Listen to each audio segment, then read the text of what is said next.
Okay so hello everyone. तो mathematical induction की ये हमारा सेकंड लेक्चर है और फर्स्ट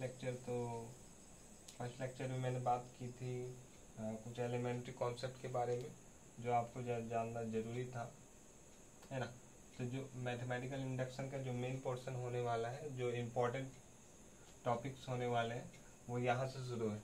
क्वेश्चंस भी यहीं से आते हैं। आज हम लोग देखेंगे मैथमेटिकल इंडक्शन के प्रिंसिपल्स देखेंगे। ओके, क्या देखेंगे? इसके प्रिंसिपल देखेंगे मैथमेटिकल इंडक्शन के। आज हम लोग प्रिंसिपल देखेंगे। यस, क्या देखेंगे? प्रिंसिपल्स देखेंगे। और प्रिंसिपल के दो प्रिंसिपल्स हैं। एक है हमारे पास, एक को हम लोग बोलते हैं फर्स्ट प्रिंसिपल एंड दूसरे को हम लोग बोलते हैं second principle of mathematical induction. Okay, camera देख लेता हूँ मैं। फोकस नहीं कर रहा है। यस, फोकस कर रहा है। चलिए ठीक है। तो मैथमेटिकल इंडक्शन के आज हम लोग प्रिंसिपल देखेंगे। एंड प्रिंसिपल में हमारा दो प्रिंसिपल आते हैं मैथमेटिकल इंडक्शन के। One is first principle of mathematical induction and the second one is second principle of mathematical induction. Okay, now अगर पहले हम फर्स्ट प्रिंसिपल को देखते हैं, what is first principle of mathematical induction. Okay, now first principle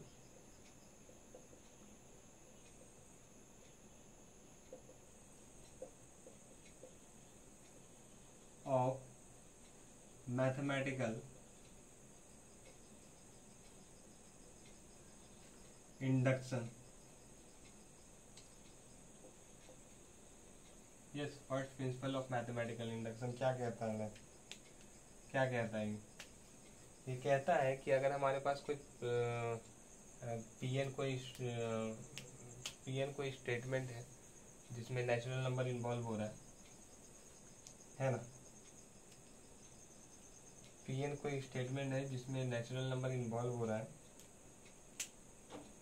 हमारे पास PN कोई statement है जिसमें नेचुरल नंबर इन्वॉल्व कर रहा है, तो क्या होगा? वो सबसे पहली बात ये होगा कि अगर वो P1 पे ट्रू हो रहा है, P1 इज ट्रू हो रहा है, P1 पर ट्रू हो रहा है। और सेकंड ये कहलाता है, अगर हमारे पास कोई Pn एक स्टेटमेंट है जिसमें नेचुरल नंबर इन्वॉल्व हो रहा है, तो अगर हमारे पास फर्स्ट थिंग ये है, कंडीशन है कि अगर हमारे पास P1 है, P1 कैसे निकालते हैं वो मैंने पहले लेक्चर में बताया है मैंने। बस इसको m की जगह पे 1 रिप्लेस कर देना। P1 अगर हमारे पास ट्रू है और Pm plus 1 is true whenever Pm is true, then Pn is true for all natural number। Okay, Pn is true for all natural number। बस यही चीज कहलाता है first principle of mathematical induction. बस तो इस चीज को मैं आपको और अच्छे से बताता हूँ। देखिए, हमारे पास कोई स्टेटमेंट है, let Pn be a statement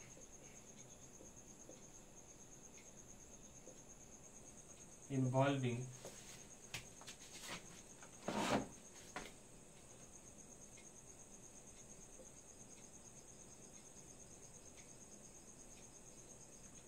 the natural number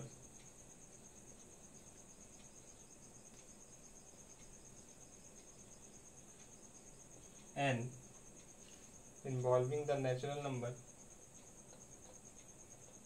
n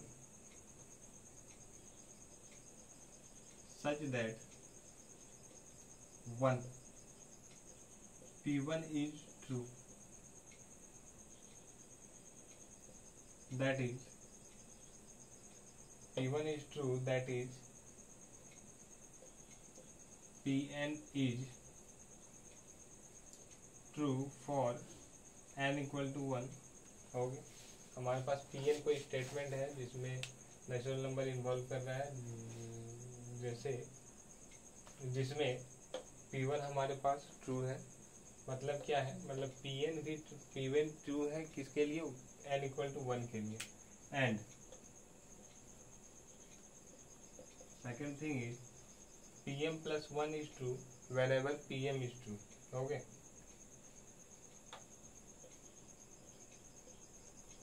Pm plus 1 is true whenever Pm is true. Yes, Pm plus 1 is true whenever Pn is true.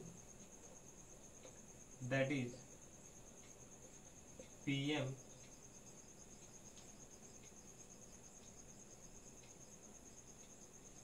is true, हमारा इम्प्लाइज करना चाहिए Pm plus 1 is true।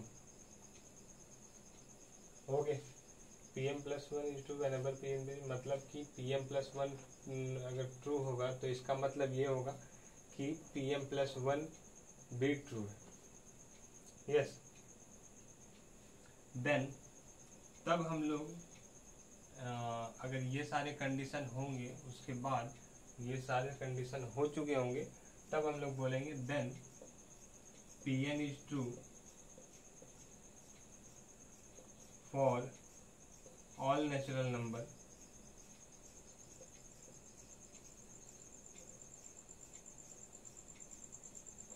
n। Okay, then Pn is true for all natural numbers n। तो ये statement आप लोग important है आपके लिए, और आगे चल के ज़्यादा यूज़ हम लोग इसी का करेंगे, सेकंड का फर्स्ट का ज़्यादा यूज़ करेंगे।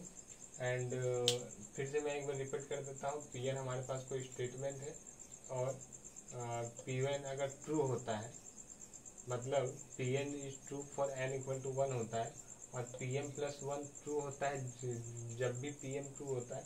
इस केस में हम लोग Pn ट्रू होगा for all natural number, for all natural number के लिए Pn ट्रू होगा। यस, देखिए फर्स्ट प्रिंसिपल में हम लोग देखेंगे, यहाँ जो है फर्स्ट प्रिंसिपल में हम लोग देखेंगे कि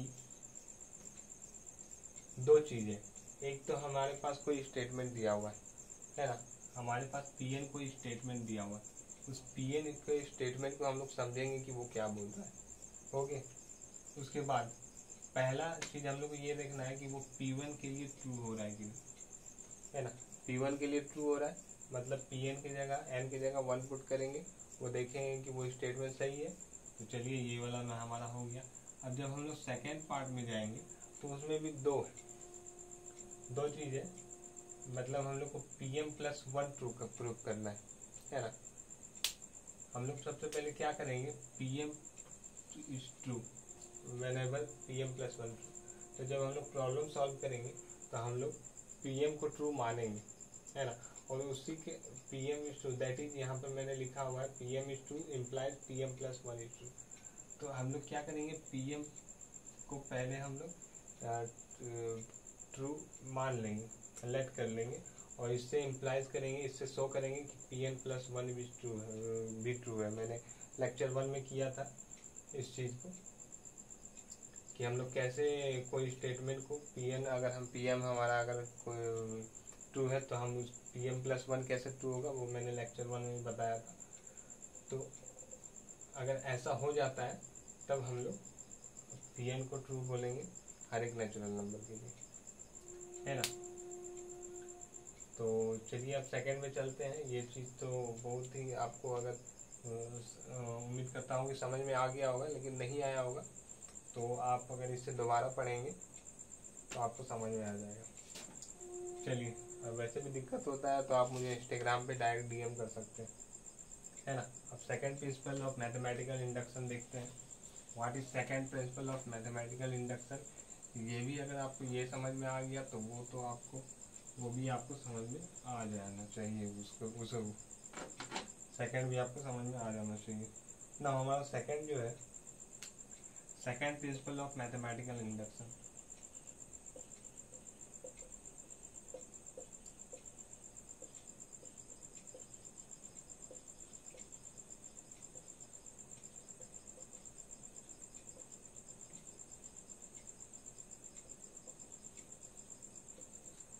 second principle of mathematical induction या क्या, ये क्या कहलाता है?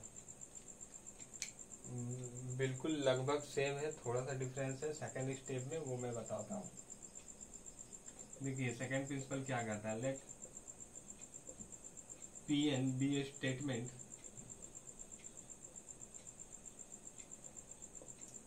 Involving natural numbers natural number n such that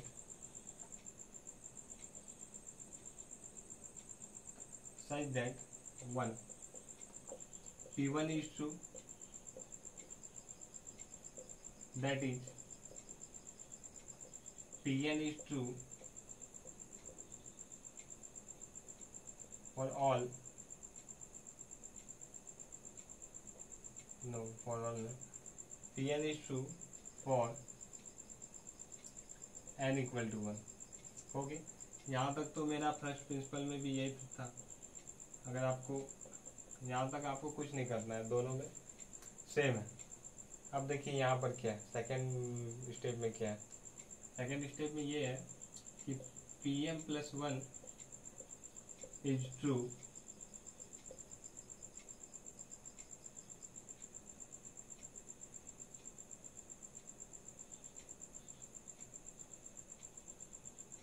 whenever Pn is true। okay, Pn is true where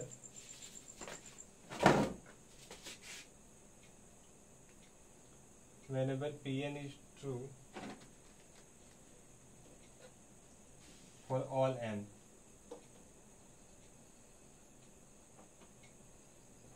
where 1 n where n is greater than equal to 1 and less than equal to m।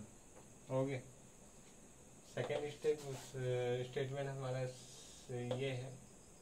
Second number में हमारा ये है कि Pn+1 true होगा जब भी Pn is true होगा जहाँ पर n हमारा less than equal to m होगा और greater than equal to n होगा।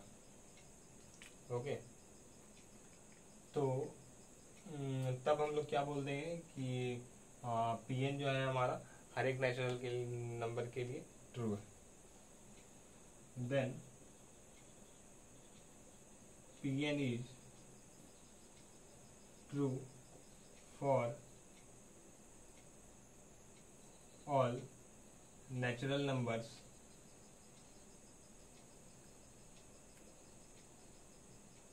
n। ओके, तो लगभग तो सेम ही है, बस आपको यहाँ पर ध्यान देना है कि वहाँ पर ये था कि फर्स्ट प्रिंसिपल में ये था कि Pm+1 is true whenever Pm is true, and यहाँ पर ये है Pm+1 is true whenever Pn is true for n, where n जो हमारा है वो m से छोटा है, m भी हो सकता है लेकिन m से छोटा होना चाहिए, where n equal to less than equal to m and greater than equal to n। Okay, तो ये था हमारा second principle of mathematical induction. बस आपको इतना ही थ्योरी जानना है और इसी बस यही चीज़ है। मैथमेटिकल इंडक्शन में आपको फर्स्ट और सेकेंड प्रिंसिपल का ध्यान देना है और बाकी सारे क्वेश्चन आपको बन जाएंगे। अगर इसके लिए आपको थोड़ा सा बेसिक भी पता होना चाहिए, जो कि मैंने फर्स्ट लेक्चर में बताया है। एंड चलिए, तो आप लोग ये दो प्रिंसिपल आप लोग ध्यान रखेंगे। अगले लेक्चर में हम प्रॉब्लम करेंगे कि प्रॉब्लम कैसे बनाते हैं, बहुत सारे एग्जांपल देखेंगे। तो अभी के लिए इतना ही रखते हैं। ओके।